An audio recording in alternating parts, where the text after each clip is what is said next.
Hi, hello, and welcome everyone to The Far Side. I'm your host. Hi, my name is Austin, and my goodness, I apologize for not having any semblance of an upload schedule. But, in my defense, I did get a concussion or a minor concussion last week while surfing. Gotta love it. Tiny wave. Not the sort of one where you'd want to get a concussion on it. You want it to be like a big double overhead wave where you get walloped and then you hit your head on the fucking reef. Boom. That's how you want to get a concussion. Getting a concussion at a 3-foot wave while you are on a foam board because the board just slips and then you back of your head. It's not fun and it's lame. I have gotten concussions in so much more fun ways than that. It blows my mind. But, you know, hey, surfing's great. I love to surf. We will get back to it. But your boy's probably going to have to wear a helmet. Speaking of people who need helmets, Kimble Musk. Hey, what's up, dude? So, for anyone, just a real quick, for anyone who really wants, and you happen to be looking at this, if you really want a substantive deep dive into all of this stuff, check out Paranormal Files. They are going through and publishing quite a bit of Epstein's camera roll and his email correspondence, particularly stuff that is more thoroughly researched or at least investigated than you're seeing a lot on social media. Another groovy group to check out, Pixels to Politics. Hey, shout out, y'all. Some younger guys that are going through with more technical savvy to a lot of these files than myself. What am I? I am your propaganda prophet. I am the reader, the watcher. It is mine to go, nah, my German blood boils at this. My Armenian blood senses a scam. And here's the thing. Sadly, the Epstein files as a release, if you are like me, you are a tinfoil hat aficionado, like myself. None of this is new. That is a thing that is deeply frustrating to me, and I think it kind of has a lot of us conspiracy heads a bit demoralized, partly because we're seeing how upset the normies have gotten. And one, yes, thank you. I'm glad you normie people are upset. You should be. You are not upset enough yet, and you do not know how bad it gets yet. Again, Epstein's the one that got caught. And in my summation, reading all I've read, and one of these days here, I will have a more thoroughly put up thing, maybe after this weekend, because guess who doesn't have any plans on Valentine's? The guy in the cloak, talking on a podcast that no one listens to. Shocking! No romantic love life! What, you fucking loser? Absolutely not. Absolutely not. Huh. Huh. Women take time, and I got a podcast. I got to read propaganda. I got to walk my dogs. That said, women, you are wonderful. And that is why I keep seeing all these women talking about how, like, now it's time for women to step into the power and let all the witches loose and let's take it back and let's win. Let's fight them. Good.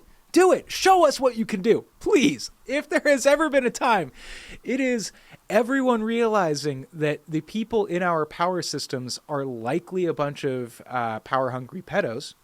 Now's the time, ladies. Show us what you got. That comes with literally no sarcasm. Show me what you got. I want to see it, because talking about how powerful you are while you make a post walking and doing whatever, it's not actionable. Great. I actually think that's what they want us to do. They want us to be talking about bullshit inanities and macro, whatever the fuck you want to call it, but just kind of like macro feelings, like big feelings that you can't really do anything about. That's more about your feeling of being vindicated that XYZ is happening. Look, none of us should be happy this has come out, in the sense that because that means that all this abuse is real. And I think if you are happy that that's happening, there is something wrong with you. And maybe you should be investigated too. Not sponsored by Marquis, but they make a very tasty beverage. And I'm trying to drink less coffee because apparently coffee leaches the minerals out of your system. So all it has made me do is drink more energy drinks. And I'm this close to just following in my cousin's footsteps and taking caffeine pills because I need more pep in my step. So here's the thing. Epstein was a complicated type of evil. Why is this not screen mirroring? Why is none of this working? Oh my God. Hey, there we go. So this is why I need someone to there we go. That's what I want. Because I think this is a easy in dive to what I want to say on this, which is essentially, I don't think Epstein viewed himself as evil. Of course not. And the power structure that he is in, I think he viewed it as far more like Phoenician, ancient Greek, Minoan type thing, this ancient sacrifice. I think he thought he was in a place where good and evil did not exist, and nowadays we call that Luciferian. Could it have been very Luciferian in a more Christian sense? Yes. But I think one of the things a lot of people do when they interpret Epstein and the files and a lot of this stuff is they view it through too much of a Christian lens. That's not a bad thing. That's just, the culture many of us grew up in. When you think of Epstein, you need to think of him as he thought of himself as like an ancient Greek philosopher. That's how he viewed himself. So, hey, sorry I was in such a bummed out mood last night. The load of everything around me has been so intense and just seems to get bigger. Yesterday was super sad losing Manhattan. Sad face. It's still too soon for Jen, and that causes me stress. I have the awful insanity of Kayla. How that is going affected Stella terrifies me every minute. Now I have my sister living with me. I do not think I am being very fair to you as well, and it is weighing me down. I wanted to have time for you, but at the end of each day, all I want to do is go to sleep, pass out, and then I don't sleep. It's a wonderful routine. We wonder how much we like each other. We know how much we like each other, but I am just not able to do a real relationship right now. Would be better for you to go back a step to just dating to see each other on weekends when we can and focus on fun stuff. What's that fun stuff y'all were focusing on? Yeah. Bringing you into my drama would be fun for you, and it isn't healthy for me either. Could tell you we're sad that I couldn't join you in Boulder, but honestly, I don't think I could handle staying relaxed with you in town. Thoughts, XOXO. I hope you still come to LA. I will dedicate my Sunday to you so that we have some quality time together. Smiley face, K. So Epstein was probably what we would consider bisexual. I think he would consider himself like a sexual being. He transcended the labels. He was a hedonist, and he pursued pleasure at all costs. I think Epstein's hedonism is why he is currently the scapegoat for all of this right now. Now, as the scapegoat is in, he didn't do any of it and he's being skated. No. He is the actual scapegoat for all of this. A scapegoat, let me pull it up on this little doohickey here. Nope, that's not what I'm looking for. Come on. There we go. So the original scapegoat ritual goes back a long, long time. We are just going to use... Oh, my goodness. Why don't we use Chabad.org? Seems relevant. Chabad might be involved in this somehow, potentially. So the strangest element of the service on Yom Kippur set out in the Akharei Mat. I do not know how to pronounce Yiddish. I apologize. was the ritual sacrifice of the two goats. One was offered as a sacrifice, and the other was sent away to the desert, quote, to Azazel. Azazel being a fallen angel. They were brought before the high priest. Not me. I'm a tongue-in-cheek high priest. More of a dirt shaman, if anything. To all intents and purposes indistinguishable from the other. They were chosen to be as similar as possible to one another, both in size and appearance. Lot were drawn, one bearing the word to the Lord, and the other to Azazel. The one in which the lot to the Lord fell was offered as a sacrifice. Over the other, the high priest confessed the sins of the nation. The high priest confessed the sins of the nation. Nation, like our government, talking about all the sins of Epstein. Or really not talking about it, because look at what Pam Bondi did. That was not talking about it. Oh my God. I haven't seen a person assassinate their career so effectively ever.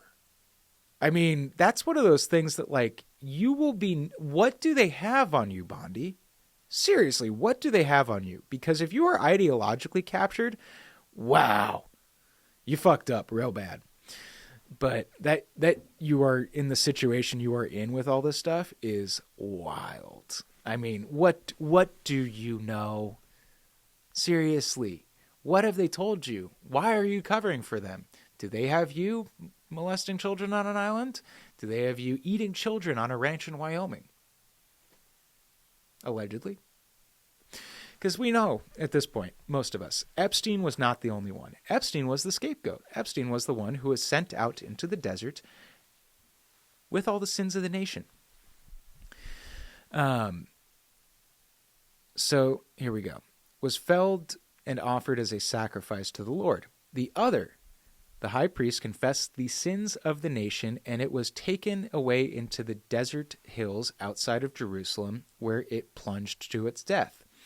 Some traditions tell us that a red thread would be attached to its horns, half of which was removed before the animal was sent away.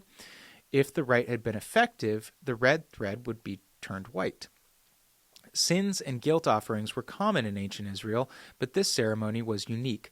Normally, confession was made over the animal to be offered as a sacrifice. In this case, confession was made over the goat, not offered as a sacrifice. Why the division of the offering into the two? Why two identical animals whose fates so different would be decided by drawing a lot, and who or what was Azazel? The word Azazel appears nowhere in Scripture, and in three major theories emerged in its meaning. According to the sages, I need to check something out in the front. Might as well grab the hat now, because we are in expert territory. Wow! Pew, pew, pew, pew, pew. Who needs sound effects when you can just be enthusiastic? Am I right? Okay, let's see if I can get it to focus on this properly. Okay, so... Who or what was Azazel? The word Azazel appears nowhere in the scripture, and three major theories emerge to its meaning. According to the sages and Rashi, it meant, quote, a steep, rocky, or hard place, end quote. To other words, a description of its destination. Now, I have read in other places that this was not necessarily that the animal was plunged to its death, but that the animal would be pushed off, cast off into the desert so that it could be consumed by Azazel. According to Ibn Ezra cryptically and Nahmides explicitly, Azazel was the name of a spirit or demon, one of the fallen angels referred to in Genesis 6:2, similarly to the goat spirit called Pan in Greek mythology, Faunus in Latin. The third interpretation of the word simply means the goat, easy, that was sent away, Azazel. Goat that was sent away, as Azazel. hence the English word scapegoat, coined by William Tyndale in his 1530 translation of the Bible. I didn't know it came from the translation of the Bible. I always wondered about that. Go Chabad. So Maimonides offers the most compelling explanation that the ritual was intended as a symbolic drama. There is no doubt that the sins cannot be carried like a burden or taken off the shoulder of one being to be laid on that of another being. What? But these ceremonies are of a symbolic character and serve to impress men with a certain idea and to introduce them to repent, as if to say, we have freed ourselves of our previous deeds and have cast them behind our backs and removed them from us as far as possible. This makes sense, but the question remains, why was this ritual different from all the other sin and guilt offerings, and why have 2 goats rather than 1? You could say Ghislaine was 1 goat, is 1 goat, she's still alive, and she might be the one destined for God. That's why she's getting all the good treatment, where the Azazel goat, the one that was cast off, Epstein! Sighting! So, does that make sense, though? That all these powerful individuals are tarnishing the reputation of their scapegoat. Tarnishing, I mean, they're just revealing. As a means of being freed ourselves from our previous deeds, having cast them behind our backs and removed them from us as far as possible. They redacted the names on the list. Is that kind of tracking for people? They protected the perpetrators, the predators. And, some people that just ended up in the emails as whatever, the bygone of doing business, and having to do business with powerful people means that you have to occasionally do business with terrible people. And here we are. So, Epstein being the goat that was cast out for Azazel. The goat that they cast all their sins upon. Epstein is the only one that was trafficking women. All the women that were trafficked to the island, the children that were trafficked to the island or his various other places, were all just for him. Are you tracking what I am saying? So here we go. The simplest answer to why this ritual was different than the sins and guilt offerings is that the high priest's service on Yom Kippur was intended to achieve something other and more than ordinary sacrifices occasioned by sin. The Torah specifies 2 objectives, not 1. On this day, atonement will be made for you to cleanse you. This is about cleansing their sins. On this day, atonement will be made for you to cleanse you. Then, before the Lord, you will be clean from all of your sins. Normally, that was atonement, kapara. And on Yom Kippur, something else was aimed at, cleansing, purification, teharaha. Again, I apologize for mispronouncing the Hebrew. Atonement is for acts. Purification is for persons. Sins leave stains on the character of those who commit them, and these need to be cleansed before we can undergo catharsis and begin anew. Again, does that make sense? As we are moving into this state of ushering in a tech oligarchy, which has godlike powers to surveil and potentially control us as individual citizens, it makes sense that they might have to recognize and realize and then cast out the sins of a previous ruling class.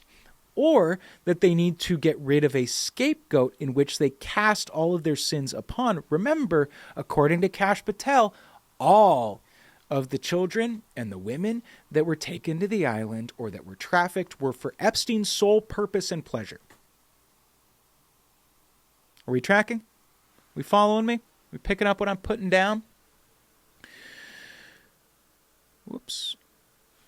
Again, I'm still learning how to do all this. Forgive me. I'm a writer. I know how to write like words well. I know calligraphy, but technology is new. I am a Luddite. That is why I'm doing this on a screen instead of having this on some little thing that pops out right here. Because, yeah, your boy needs help. Sins defiled. King David felt stained after his adultery with Bathsheba. Wash me thoroughly of my iniquity and cleanse me of my sin. Shakespeare has Macbeth say after his crime, quote, will these hands ne'er be clean? End quote. The ceremony closest to the scapegoat ritual, where an animal was let loose rather than sacrificed, was a ritual for someone who meant to be cleansed of a skin disease. Okay, interesting. That may be so. It could also be that different groups or different tribes had different versions of the scapegoat ritual, and we are just seeing this here, but that they cast out and let it loose rather than sacrifice it specifically to Azazel was to clean a skin disease. Interesting. A cleansing ritual. Atonement is for acts. Purification is for persons. Quote, if they have been healed of their defiling skin disease, the priest shall order that 2 clean live birds and some cedar wood, scarlet yarn, and a hyssop, I don't know what that is, be brought for the person to be cleansed. Then the priest shall order that 1 of the birds be killed over a fresh water in a clay pot. He is then to take the live bird, and he is to release the live bird into the open fields. The released bird, like the scapegoat, was sent away carrying the impurity, the stain. Clearly, this is psychological. Yet it's not. Here's the thing. There's a place in which much of spirituality or religion, for many people, kind of has this mix of a psychological thing, and we go, it's a placebo effect, but it's a thing that makes me feel better, so I'm going to keep doing it because why not? It makes me feel better. Prayer. You could say a lot of prayer is a placebo effect to some degree, but by praying on, say, hey, I pray that I can recognize opportunities that God has laid in my path. Well, what you are doing is you are telling yourself on a subconscious level to be more open to opportunity. Maybe God has something to do with it. I don't know. I can't speak on that. But what I can speak on is the cognitive neuro-linguistic programming you are doing to change how you view and see the world. And for that reason alone, prayer can be very powerful. Mantra can be very powerful. Practicing gratitude is a similar thing. You're putting yourself cognitively, neuro-linguistically programming yourself to pay more attention to what you are grateful for and what in your life is good and going well. Helps us weather the storms. So you could say prayer, you're opening, I want to be more compassionate, or help me, God, pray over these animals that are getting put down in the LA shelter system. Well, by doing that, maybe I'm more prone then to acting and putting out some money to donate to shelters, to donate to rescue operations, because you just think, what can I do? As much as I'm asking for God for something, what can I do to help God? What can I do to help my own prayer, my own feelings for wanting these dogs to be saved? What can I do? So it can put us out of a mindset of, hey, I've given that pledge or that prayer up to the top, I've sent it up as high as I can go. What can I do now here at this level to help fulfill my own prayers? A positive cycle. Or it puts you more in line to recognize when someone might need help, might need compassion, might need your help. I'm not an anti-religion, anti-prayer guy. I just don't like it when they manipulate religion to their own gains. Say like they're doing here. Not the Jews with this.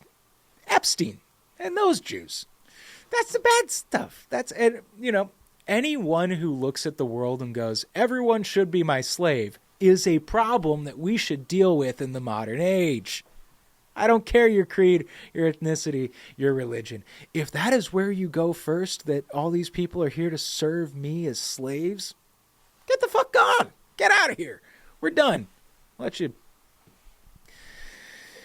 In Minecraft, I would let you decorate the inside of my wood chipper with your blood. Yeah, want to get vampiric? How about that? I got some stakes for you. They're on the inside of my wood chipper. So the released birds, like the scapegoat, was sent away carrying the impurity and the stain. Clearly this is psychological. A moral stain is not something physical. Say like what happens when you molest children. It's a moral stain on your conscience. It's not necessarily a physical stain on your person, though that would be nice. Oh, come on. There we go. It's working again. So here we are again. A moral stain is not something physical. It exists in the mind, the emotions, and the soul. It is hard to rid oneself of this feeling of defilement when you have committed a wrong, even when you know it has to be forgiven, or it has been forgiven. Some symbolic action seems necessary. The survival of such rites as Tashlik, the casting away of sins on Rosh Hashanah, and Kaparot, again, I apologize for the mispronunciations, expiations on the eve of Yom Kippur, the first involving crumbs, the second a live chicken. And if you want, you can go to, I know they do this in New York. They have like a whole chicken slaughter festival at the end of Yom Kippur, or on the eve of Yom Kippur. And there will be Orthodox or Chabad or even just practicing Jews out in the streets doing this in kind of the Jewish neighborhoods. And I have seen some smaller version of this in Los Angeles, but I know it happens over in Brooklyn. Both practices have been criticized by leading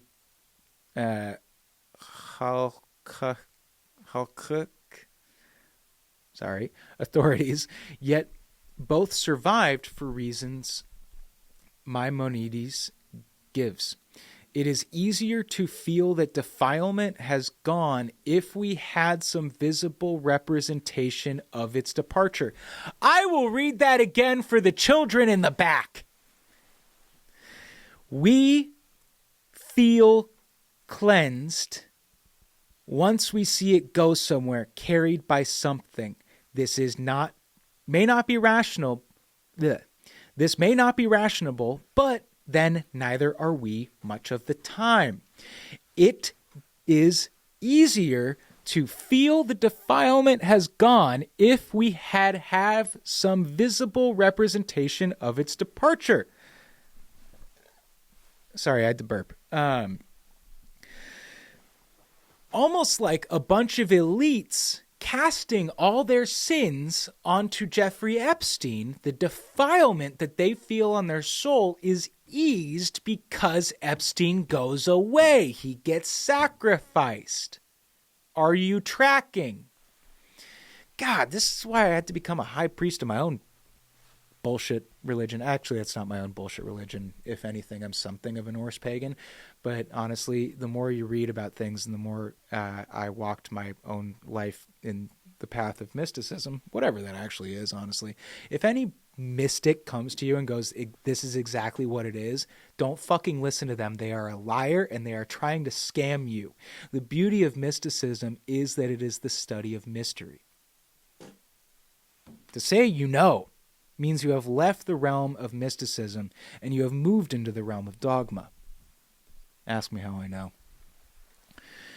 So again, for the children in the back, it gives easier to feel that defilement has gone if we have had some visual representation of its departure. Yeah, almost like Epstein. And this whole thing with the Epstein files and Bondi getting in the thing and going, well, what about the Tao? Look at how good the Tao is doing. That's sacrifice language. That's like, well, don't worry about the sins. We put that on the goat. The goat is dead. Look at how good our beans are doing in the fields. Gah! Feel like I'm taking crazy pills. Me and Mugatu. It's just blue steel. It's the same thing every time. But here's the thing. We are in a place in the world where we are getting because of cell phones and technology, an upfront view to all of this. That doesn't mean that it just started happening and that this is the only instance in which it is happening. No, there are a lot of people doing a lot of this stuff. Epstein was just the one we noticed. And I think, as we want to get sicker and more weird in this, Epstein was the one you went to for like white girls or European girls that were young. Allegedly, I think Trump was the guy you called to go sleep with like teenagers, women that were coming out of these parties, or not the parties, but the pageants. Teenagers, again, mind you, children, and young women, 20s, whatever. Because that was who did these Miss Universe or whatever things that he was doing. Because he also did the Miss Teen USA. Or he did some teen pageant thing. And a lot of allegations are coming out in the files regarding that. I think Trump, allegedly, was the guy you called to go sleep with like older teenagers. Epstein was the one you got to go sleep with the younger teenagers. And by sleep, I mean molest and the rapes. Grape, whatever. Evil. Maybe I'll edit this, maybe I won't. Maybe I'll kneecap myself and just pay for more ads, because that is relevant. Epstein is the scapegoat for these powerful PDF file elite reptile scumbag cannibals, potentially.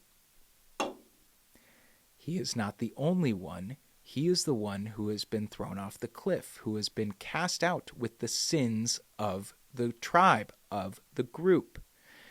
They need to feel cleansed as they move into whatever is next. Maybe it's the tech oligarchy.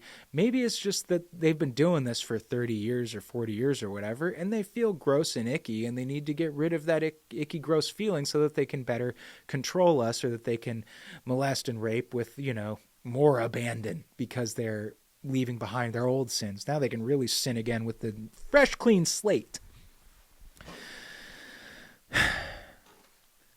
We feel cleansed once we see it go somewhere, carried by something.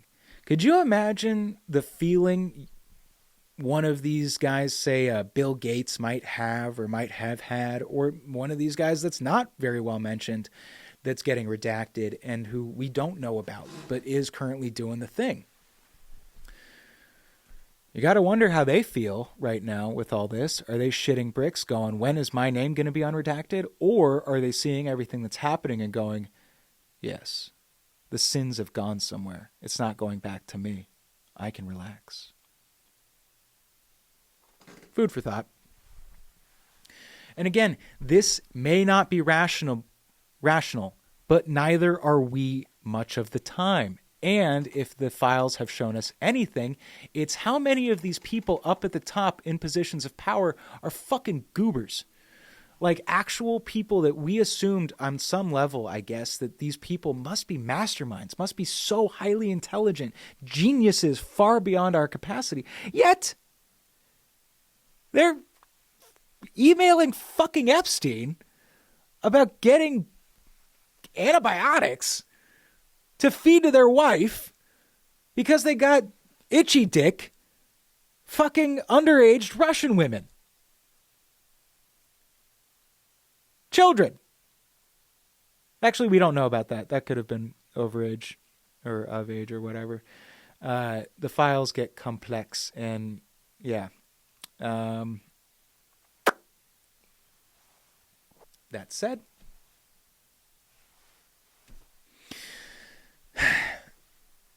many of the people that we assumed up at the top would be the most rational of us are just that, human. So some of them sometimes are non-rational, and they need an unrational thing, maybe even a quasi-religious thing, maybe even a very religious thing, to feel cleansed of their previous sins. So that is the simplest explanation. The scapegoat represents the Kabahara atonement. Atonement. Meaning to sacrifice it, to kill it, to cast it out, to plunge it to its death, is to atone for the sins, for the act. The goat sent away symbolizes the Tehara. the cleansing of the moral stain, aka the icky feeling on their soul that they got from diddling the children and probably killing them. Because what do we think? The children that got to the island, they just got to be let go after all that? There is an element with the satanic panic and the ritual abuse where people would talk about, well, they were all dressed up like Winnie the Pooh. Go back and read some of that shit. It's fucking diabolical. But having worked with people who were recovering from sexual abuse, some of like evil stuff was done to them. Really evil perpetrators of this type of crime will do things out of the ordinary to create hiccups or strange inconsistencies within the victim's story. Because if it's like, well, if you just had a dream that there was a bunch of grown men with their pants off wearing Disney masks, that could just be a dream. Maybe that didn't really happen. Is that tracking with what I'm saying?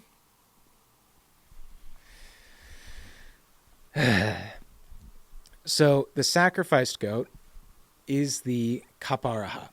So maybe even the sacrificed goat then, that's Epstein. Epstein got sacrificed, maybe, theoretically. Or he was just cast away. And there was another sacrifice that was like someone that died in all this that we don't really know about, but that they know. They know when this person died that was the sacrifice. And that the one who cleansed of the moral stain, that could be Ghislaine. Ghislaine looks like she's being ostracized or sent away. She is the one who is being kept in this fed, this super cushy prison, instead of a fucking supermax like she belongs. Bury her under the prison for all I care while she's alive. In Minecraft, allegedly. So, either way, you've got these two people, Epstein and Ghislaine. Sounds like two goats used in a sacrifice. One killed, the other sent away. Perhaps there is something more and more fundamental to the symbolism of the two goats. I can get down that, but that is a different rabbit hole for another day, and frankly, I didn't prepare well enough for that. But the goat, kid, what do we call baby goats? Kids. What do baby goats sound like? They sound like children when they are screaming, the children. So maybe this is an adoption, the goats at least, is an adoption of ancient child sacrifice, and the ancient Israelites or the ancient Hebrew, the Jewish people that are doing the scapegoat went, you Philistines or you Phoenicians or you Minoans or you some other group that was doing child sacrifices, because it was not uncommon back in those days. We don't actually want to sacrifice our children, so what's the next best thing? What else do we call a kid? What sounds like a child when it's being killed?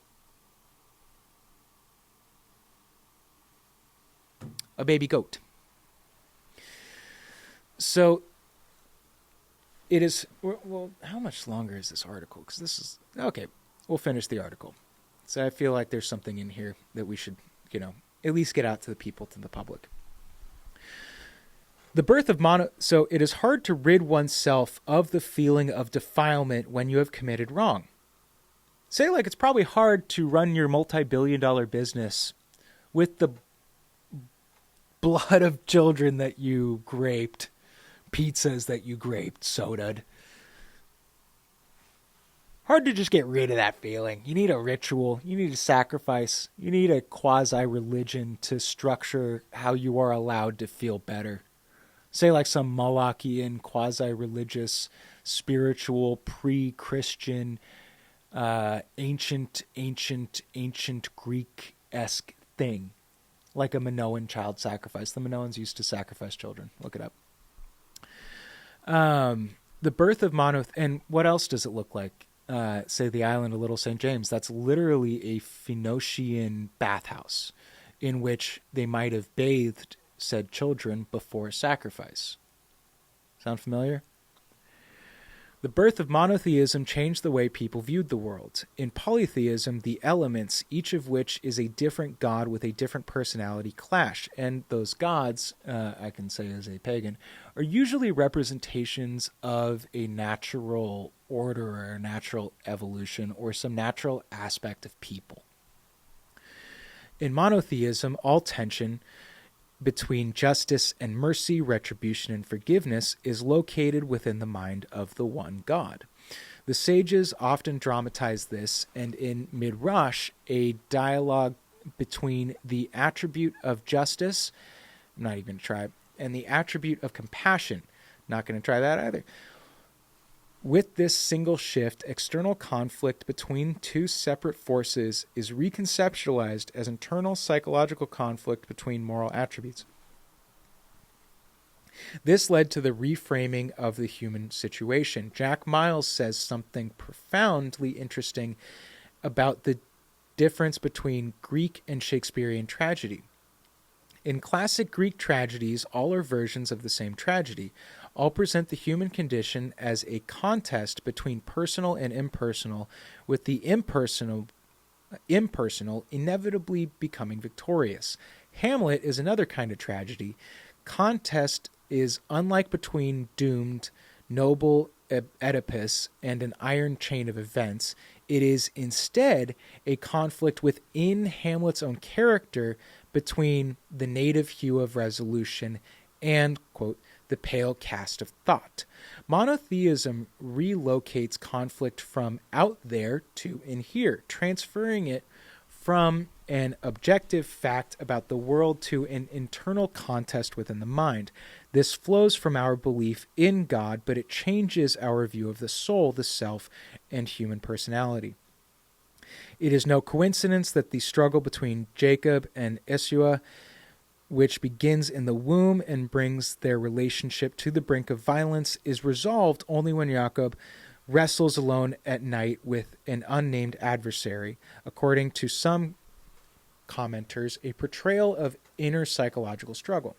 The next day, Jacob and Yeshua meet after a 22-year separation, and instead of fighting, they embrace and part as friends. If we can wrestle with ourselves, the Bible seems to suggest we need not fight as enemies. Conflict internalized can be resolved. In most cultures, the moral life is fraught with the danger of denial and responsibility. It wasn't me, or if it was, I didn't mean it, or I had no choice. That, in part, is what the story of Adam and Eve is about. Confronted by their guilt, the man blames the woman blames the serpent. Sin plus the denial of responsibility leads to paradise lost. The supreme expression, which you could say, these folks, sin plus the expression of the sin, means that they have lost their paradise on Little St. James. It's fucking fine by me. The supreme expression of the opposite, the ethic of responsibility and the act of confession. It was me, and I offer no excuses, merely admission, remorse, and a determination to change. That, in essence, is what the high priest did on behalf of the whole nation, and what we do now as individuals and communities on Yom Kippur. Perhaps this is the significance of the two goats. Identical in appearance yet opposite in fate is simply implying that they are both us. So you have the goat that's sacrificed, you have the goat that's cast away, and they both represent, quote, the group. Say like powerful elite predators, one gets sacrificed, one gets cast away. So that the group can be cleansed of their sins. You could say the high priest in this situation is the American justice situation, the Department of Justice even. Perhaps the significance of the two goats, identical in appearance yet opposite in fate, is simply this: they are both the group. They are both us. The Yom Kippur ritual, dramatized by the fact that we have within us two inclinations, one good and one bad. They're both bad. in this, our example personally, they're both bad. Maybe they view one as the good and one as the bad, but frankly, one was the handler and one was the hedonist. One reined in the compulsion well enough to do business, and the other one ran business so they could engage in their compulsion. Guess which ones I'm talking about. I think Ghislaine, and I think women in general, are better at reining in those more primal compulsions so that they can conduct business. I mean, you got to say, the post-nut clarity on some of those fucking monsters on the island, it's probably pretty real. Probably real enough to commit a scapegoat ritual with people that you know. Just a thought.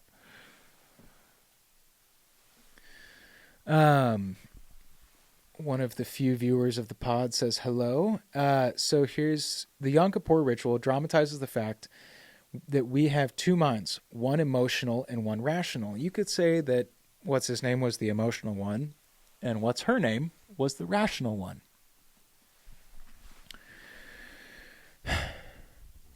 Most recently, Daniel Kahneman has shown that the same duality affects decision-making and thinking fast and slow.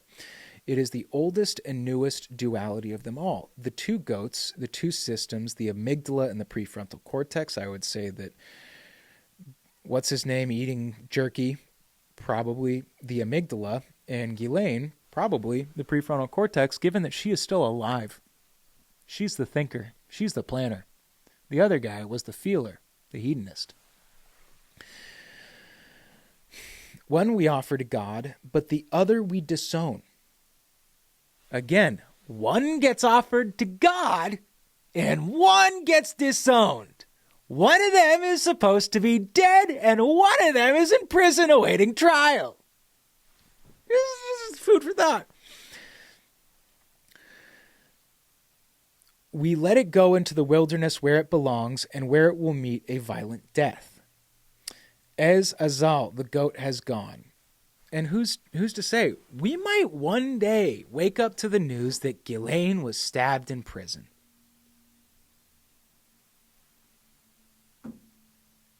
If there is any justice in this world, yes, that is what we will see. Otherwise, we will probably see her just disappear to Israel and seek asylum like a lot of other child predators.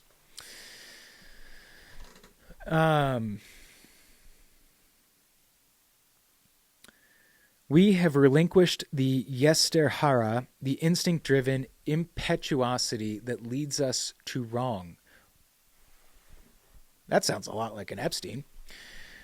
The instinct-driven impetuosity that leads to wrong. I mean, if you watch some of the videos where he's like trying to schmooze high school girls, he sounds himself like an idiotic high schooler. And I don't think the guy's an idiot. I think he's a ruthless monster of a certain intelligence that people have trouble identifying because it is so predatory. It is essentially alien to most of what normal people experience in terms of cognition. I like metacognition. It's a fun thing to think about, especially if you've had head injuries, and it makes your cognition of the world around you very different than people. Hey, who's to say that's where a lot of shamans or priests come from back in the day? They were people that had just a different view or cognition of the world, but why did they have that different view or cognition? Maybe it had to do with head injuries. Maybe that was just what we did back in the day with schizophrenics or autistic people or, who knows what. Down syndrome? I don't know. Makes sense to me. People who see the world different might be the ones to speak for what is different in the world. We do not deny our sins, we confess them, we own them. Sounds like this document release. They have confessed their sins. They have owned what they have done. They just have not gone down for the justice of those crimes. That's the difference. On a moral, spiritual, whatever level, they have done what they are telling us they are doing. But on a reality justice level, many of them are not going to see justice. That's just a reality, unfortunately. A fucked up fact, but a fact nonetheless. We own them, then we let them go. We let go of them. We let our sins that might lead us into exile be exiled. Sound familiar? Let the wilderness reclaim the wild. Let us strive to stay close with God. And that might make sense for why we've seen this monotheistic kind of techno-Christian thing join all the tech oligarch. Maybe as they're transitioning to this tech oligarchy where mass surveillance is going to affect everyone, and you're going to need billions of dollars just to shield yourself from surveillance. Maybe as we move into this techno-feudal state where everything is surveilled and we basically bring back God to watch over all of us, yet who's controlling God? Who's watching the watchmen that watch over all of us? This is their thing of like, well, we have to shed this old hedonistic impulse wild thing. We just have to get rid of it because people will notice it and we won't be able to keep the secret anymore. Again, just food for thought. Oh boy, and I have to run soon. Monotheism created a new depth of human understanding, human self-understanding. That I don't know about. I would argue this one, but we'll continue for the sake of the article here. We have within us both good and evil. Instinct leads to evil, but we can conquer evil. As God told Cain, sin is crouching at your door. It desires to have you, but you can master it. We can face our faults because God forgives, but only God forgives when we face our faults. So maybe these people are seeking God's forgiveness. Who knows? Or whatever they view as God. They are seeking its forgiveness. That involves confession. But also I think Epstein and the people that are around him have a vested interest in doing ancient rituals. Not modern versions of ancient rituals, but of doing the ancient thing. I think they think it has more power than the modern version of it, say the chicken thing. It's much more powerful to do it with the goats or with people. Because let's face it, pretty much every society back in the Bronze Age sacrificed people at some point. Look it up. It involves confession, which in turn bespeaks the duality of our nature. For if we were only evil, we would not confess.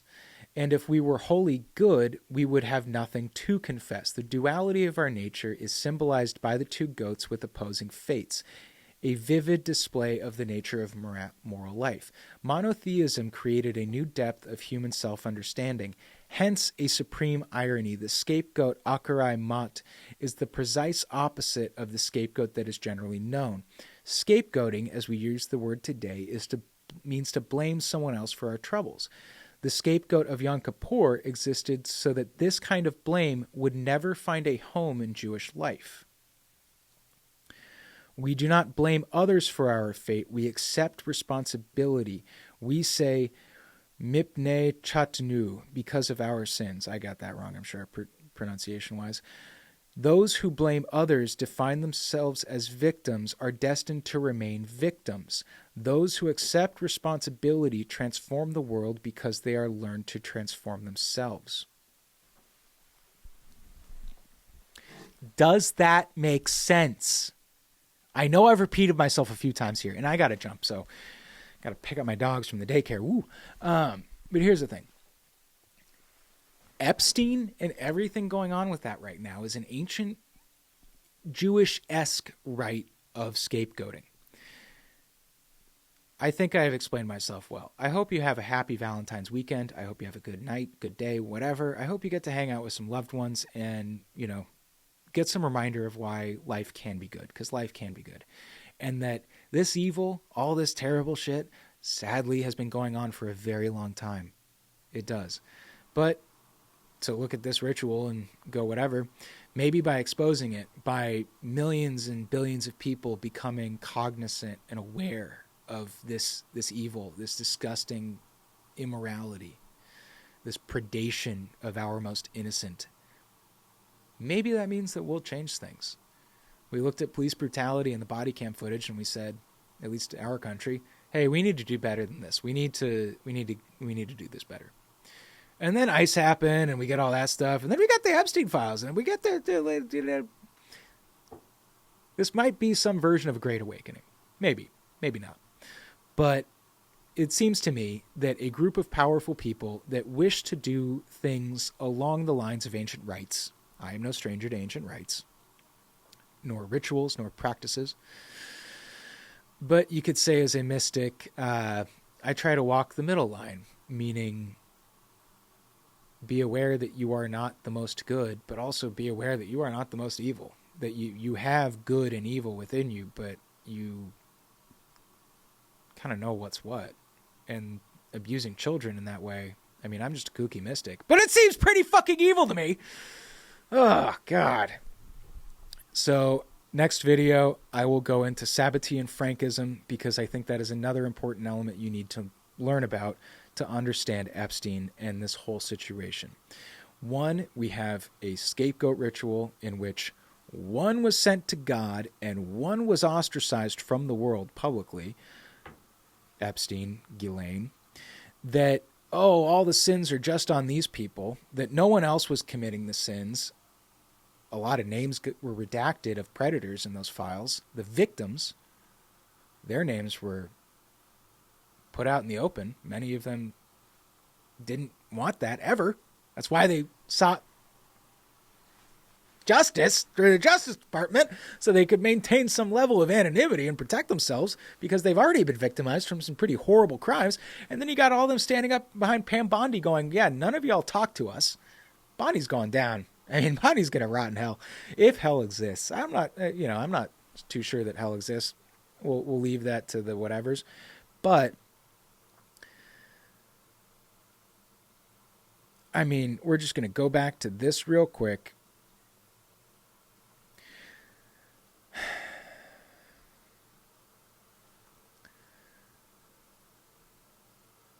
It is easier to feel that defilement has gone if we have had some visual representation of its departure.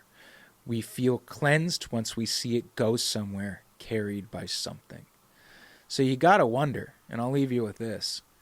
Who feels cleansed right now for watching the Epstein files get released without perpetrators or predators going down, but just Epstein getting sacrificed, maybe to God? Perceptively, he's gone. And one who is ostracized and cast into the wild, maybe sitting in a minimum security federal prison for the world to watch and pay attention to. Next week, Sabbatean Frankism. We're getting into the reason why, I guess, my high priest of the far side ass has come out of the woodwork. Because I don't like this stuff. That goes without saying. And, yeah, not enough kooky shamans and mystics coming out here and swinging for the fences. So, there you go. Much love, y'all. Take care. And, yeah, happy Valentine's. Hope you have a good one. There is love in this world. May it find you.